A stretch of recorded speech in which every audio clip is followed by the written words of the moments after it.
Olá, muito boa tarde. A pergunta: a paróquia tem futuro? Foi o ponto de partida para uma investigação em teologia do padre Francisco Melo, da Diocese de Aveiro, cujas conclusões estão agora publicadas nesta obra e que vamos analisar com o autor, hoje convidado do programa Eclésia. Muito boa tarde, obrigado, padre Francisco, por estar entre nós. A paróquia tem futuro, uma interrogação que, à partida, até pode escandalizar algumas pessoas, mas levou muito a sério esta questão, ao ponto de ela significar a conclusão de um trabalho seu, de fim de curso também, em Roma, na Lateranense. E o que é que o levou, então, precisamente, a centrar-se neste tema?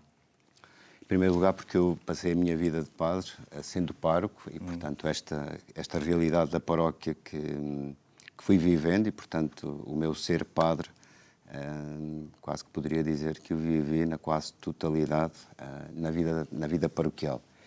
E sentindo as dificuldades que a paróquia vai tendo e que as pessoas vão tendo na paróquia, quando o meu bispo mandou estudar teologia pastoral, na escolha do tema, entre várias outras opções que me foram surgindo, o tema da paróquia foi aquele que me seduziu e que eu pensei que poderia ser útil para a minha diocese, poderia ser útil para o meu futuro pastoral e, portanto, escolhi, uma vez que a paróquia vive desde há algum tempo uma certa crise, vamos dizer assim, que precisamos de a olhar e que em muitas situações talvez seja desconsiderada ou desvalorizada no sentido de ela hoje, de haver algumas correntes que acham que ela não está preparada para responder aos desafios deste mundo de hoje. A paróquia continua a ser o grande eixo pastoral em torno do qual gravita a ação da Igreja, a sua presença concreta na sociedade, não é? Organizada em paróquias. É algo que já vem de trás, de muito longe, de muitos séculos,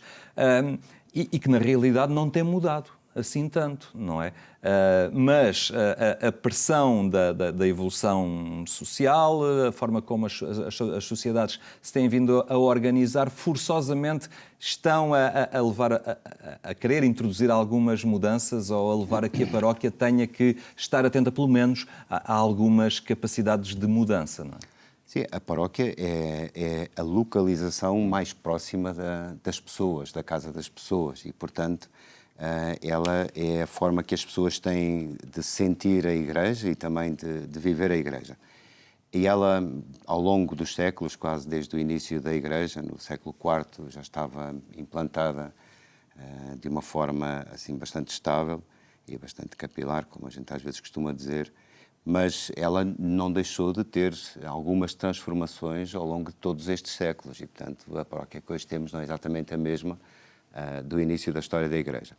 A verdade é que nós hoje ainda vivemos muito uma paróquia que é fruto do Concílio de Trento e da maneira como ela se organizou e como ela se estruturou e também das opções pastorais que ela tinha para responder àquela realidade concreta. O que acontece é que o mundo mudou, claramente o mundo mudou. Mudou também a Igreja, não é exatamente a mesma Igreja que nós temos hoje no século XXI, que é aquela que tínhamos no século XVI, XVII. E, portanto, toda esta realidade de mudança colocou em crise a paróquia, que vive uma crise de identidade. Ela está à procura de saber, afinal, quem é ela, qual é o lugar que ela ocupa nesta ação pastoral da Igreja. Tem também uma crise de representação, enquanto que antes se reconhecia na entidade paróquia como uma instituição que representava o povo e, portanto, tinha uma certa autoridade e também uma crise de significado. Portanto, a paróquia deixou, ou tem algumas dificuldades, melhor dito, para ser capaz de dar significado, dar coerência, harmonia àquilo que é o cotidiano e àquilo que é a vida das pessoas. Porque o tema era para uma paróquia geradora de cotidiano cristão. Este era o tema central, claro. E é aqui que nós precisamos de tentar chegar. Analisando desde logo uma evolução tecnológica, por exemplo, os meios de transporte, a rede viária, transportes públicos ou transporte pessoal, são desde logo fatores que vão alterar um bocadinho o panorama da paróquia, porque as pessoas vão se movimentar com grande facilidade, não é? Exatamente. Eu não posso querer viver hoje num tempo em que a dimensão da territorialidade é completamente diferente, o sentido de pertença das pessoas é vivido de uma maneira diferente. Uma pessoa pode ter nascido num sítio, está a trabalhar noutro completamente diferente, mora noutro completamente diferente e depois ainda pode ter a sua vida cristã, praticar a sua vida cristã noutro diferente. Portanto, a paróquia que vivemos durante muito tempo com uma delimitação territorial estanque, nós precisamos de ser capazes de reconfigurar este elemento da paróquia e, portanto, de sermos capazes de o viver nesta realidade concreta que nós aqui estamos a viver hoje em dia, neste mundo. É que depois observamos muitos cristãos pronunciarem-se eu vou à missa às 17 horas porque gosto muito do Senhor Padre que celebra àquela hora, mas se tenho um dia que ir mais tarde já vou à outra paróquia porque também é mais conveniente. Padre Francisco, como é que se concilia isto, portanto, a paróquia, com a noção de corpo, de comunidade cristã, de proximidade entre os membros daquela comunidade? Há aqui um desafio. Há dois aspectos que eu acho que é importante, se calhar, termos em conta. É evidente que, antigamente, há umas dezenas de anos atrás, existia esse sentido de pertença. Eu pertencia àquela comunidade, não só a comunidade cristã, mas àquele povo, àquela terra, àquela aldeia, e, portanto, havia esta coerência, este meu sentido de pertença, onde a paróquia tinha um lugar muito importante, a festa dos patronos, a torre que domina a igreja, que domina era fator de identidade, de identidade, de pertença. Nós hoje, claramente, estamos a viver um tempo em que, por uma dita liberdade, por uma determinada forma de autodeterminação, achamos que temos o direito, eu vou onde eu quero, vou quando eu quero, portanto, tudo isso. Por outro lado, temos esta igreja que se assume como igreja de comunhão e, portanto, estes dois princípios precisam de dialogar. Mas há aqui um princípio que eu acho que alguns autores têm chamado a atenção sobre isto. Nós podemos, porque não existem, penso eu, caminhos absolutos. O único caminho absoluto é Deus. E se eu absolutizo o princípio da pertença a uma comunidade, eu posso estar a afastar algumas pessoas. Há pessoas que, pela sua história, pela sua forma de ser, pelo seu temperamento, este sentido de pertença àquela comunidade pode não ser assim tão significativo para viver a sua fé. Pelo menos numa forma de pertença, que me obriga a ir sempre àquela missa, daquele jeito e daquele modo. Também aqui, e a paróquia tem... Porquê que a paróquia está a sobreviver? Porque ela tem esta versatilidade para ser capaz de integrar aqueles que são muito próximos, aqueles que têm uma fé muito enraizada, que a vivem com muita coerência, mas também aqueles que se sentem mais afastados, que estão mais longínquos. Esta é a característica da paróquia que nós não podemos perder. Portanto, ela é capaz de estar aberta a todas estas pessoas, e são todos filhos de Deus. E a Igreja é enviada a todos estes, aos que estão muito próximos e que vivem o cristianismo de uma determinada maneira, mas também há aqueles que, pelas razões mais diversas, estão longe, estão distantes, e a paróquia sabe que é responsável por aqueles, porque existe uma delimitação, que pode ser territorial ou não, isso não é o mais importante. E na ótica do pároco, o desafio pastoral que lhe compete, como é que ele se articula nesta tendência natural que é conhecer as suas ovelhas pelo nome, não é? Mas depois percebe que há aqui uma transversalidade e uma movimentação muito significativa entre diversas comunidades cristãs. Nem sempre os rostos são os mesmos que estão na Assembleia, ele vai percebendo isso. E isto é uma dificuldade, é uma oportunidade? É uma dificuldade que pode ser oportunidade e que nos pode desafiar. Existe muito agora o caminho das unidades pastorais e que eu temo que nos possam tirar uma coisa muito importante da paróquia, que é a proximidade com as pessoas. O Concílio de Trento definiu como delimita, porque fez uma grande reconfiguração em termos das paróquias, nos seus limites, tinha um princípio muito importante para criar uma paróquia, ou para as dividir, que era o pároco tinha que ter a possibilidade de conhecer todos os seus paroquianos. Este é um princípio muito interessante. E, portanto, eu acho que o desafio que nós neste momento temos, nós padres, penso eu, é o facto de termos um âmbito tão grande, com tanta gente, que nos impede e que nos dificulta realmente esta proximidade, o conhecimento, e a possibilidade de eu amar realmente aquelas pessoas, porque se há um princípio para um parque que eu acho que é importante, é amar aquele povo ao qual é enviado. Porque se eu amar, tenho que conhecer, se eu amar, vivo no meio dele, se eu amar, vivo os seus problemas, vivo as suas realidades. E se é muito grande, se eu tenho paróquias, eu tenho duas comunidades onde sou parque, outras duas onde sou vigário paroquial.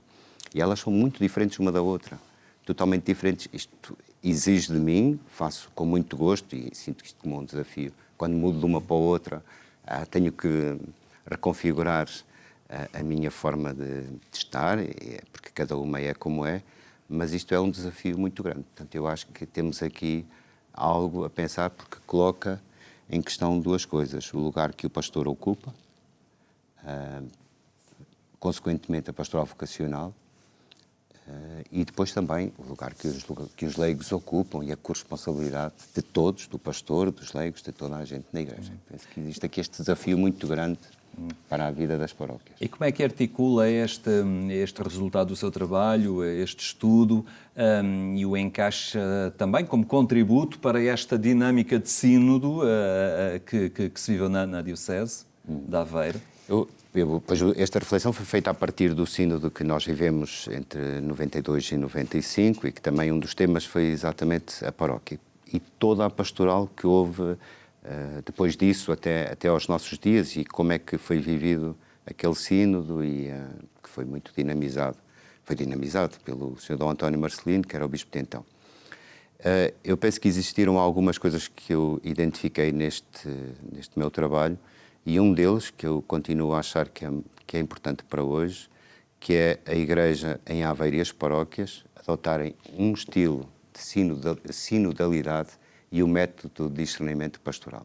E estas duas coisas são muito importantes.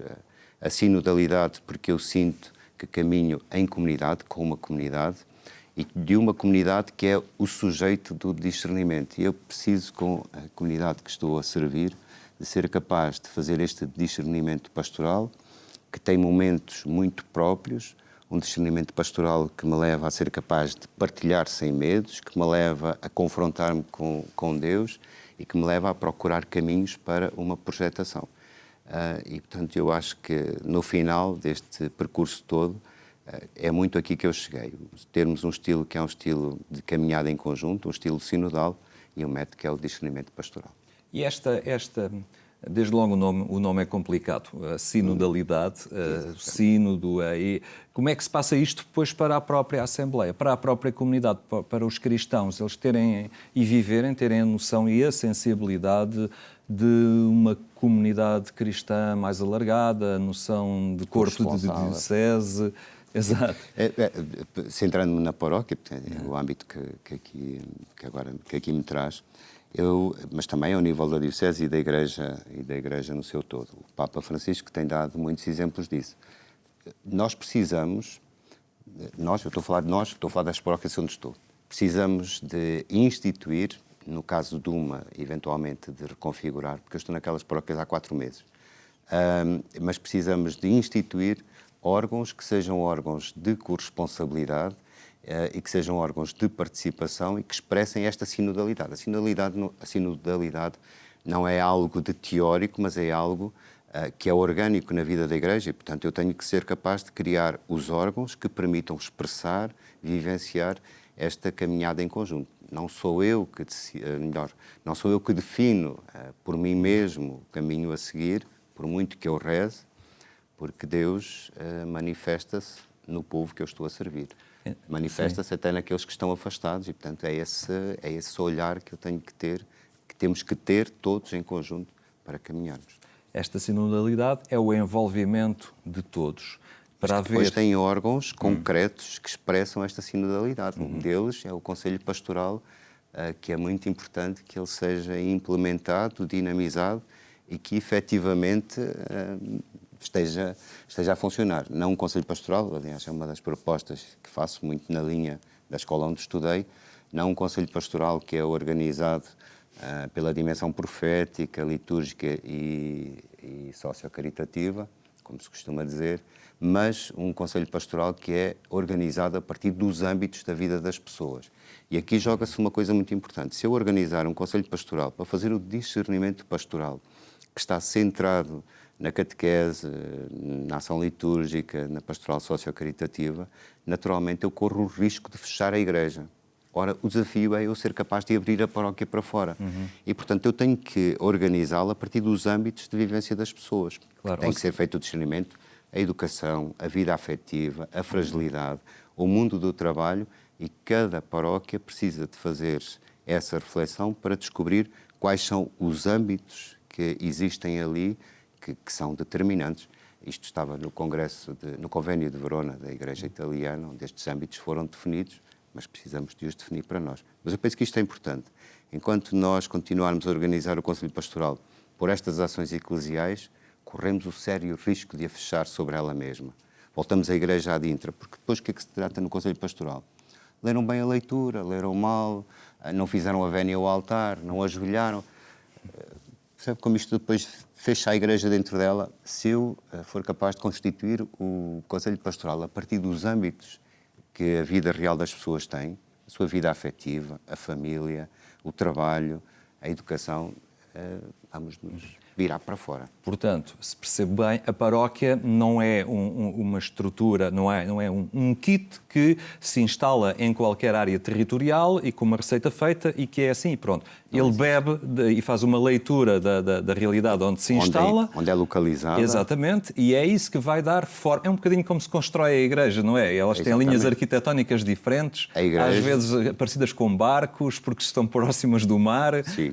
Não é? E um pouco, em termos de ação pastoral, é um bocadinho a leitura da realidade daquelas pessoas e das suas necessidades. Exatamente, e ter isto presente, que na Igreja existe uma só missão. A gente às vezes fala a missão ad intra, a missão ad extra. Isto leva-nos muitas vezes a que nós sejamos capazes, ou que criemos aqui um certo dualismo. Não, a Igreja tem uma só missão, que vive na sua edificação interior, mas que vive também no mundo, no cotidiano. Não existe igreja fora do mundo. Estes desafios são também desafios.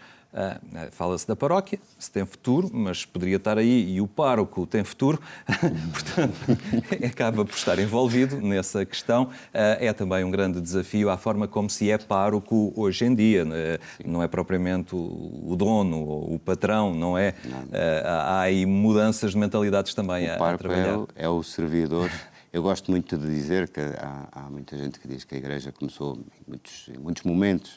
Eu gosto muito de dizer, sem isto ter nada de absoluto, de pensar que a Igreja nasceu no lava-pés, em que Jesus Cristo lavou os pés e disse: como eu fiz, fazei vós também. Portanto, um pároco é um servidor, pronto, como Jesus Cristo, e que tem que lavar os pés aos outros. E este lavar os pés passa por aquilo que eu há pouco disse: amar este povo, onde agora estou, gostar dele como ele é, e, portanto, viver aí esta missão, que é a missão de Jesus Cristo, que ele me confia pelo Espírito. E essa autenticidade do gesto, a simplicidade da ação, mas marcante e muito significativa, é aquilo que é mais poderoso pastoralmente hoje em dia. Sim, eu acho que o que as pessoas mais... Penso que elas depois vão sentir isso, acho que tem algum valor de transformação naquilo que tem a ver com a minha missão, é das pessoas sentirem que eu vivo com elas. Portanto, quando elas me sentirem como alguém que está ali de cima para baixo, a debitar o que quer que seja, não penso que a gente vá a lado nenhum. Agora, se eles sentem que o pastor que está ali mandatado pelo pastor, o pastor que é Deus, ele é que é o pastor, mas que está ali enviado e mandatado e que tenho que viver com eles, ou que vivo com eles com muito gosto, o meu ser cristão, o meu ser homem ali no meio deles, eu penso que é isso que é capaz de ser mobilizador, fator de congregação de comunidade e que é capaz também de nos ajudar a lançar nesse mundo. Portanto, tenho que ter bem presente esse meu lugar de pastor. Portanto, eu, apesar de muitas vezes nós precisamos de transformar o lugar de todos dentro da missão da Igreja, mas eu ainda não consegui lá chegar de uma paróquia sem pároco. Porque sem Eucaristia não há Igreja. Precisamos deles, acho eu. Já é de leitura obrigatória o seu livro na Diocese de Aveiro? Foi feita a apresentação há dias, estava muita gente, embora estava ligado a um acontecimento da minha vida pessoal, porque fiz 25 anos de padre, e, portanto, não se distingue muito bem o que é. Mas, para mim, foi, sobretudo, é um contributo, mas claro que é um trabalho académico. Mas tem Tem certamente aqui conceitos que são conceitos muito úteis difíceis. e que não podem ser ignorados por quem realmente tem esta missão de estar à frente de uma comunidade cristã. Muito obrigado, Padre Francisco, Obrigado pela sua por esta presença oportunidade. hoje aqui entre nós. Mais logo, o programa Eclésia faz-lhe companhia na rádio, na Antena 1, pelas 22h45. Votos de boa tarde e até amanhã, se Deus quiser.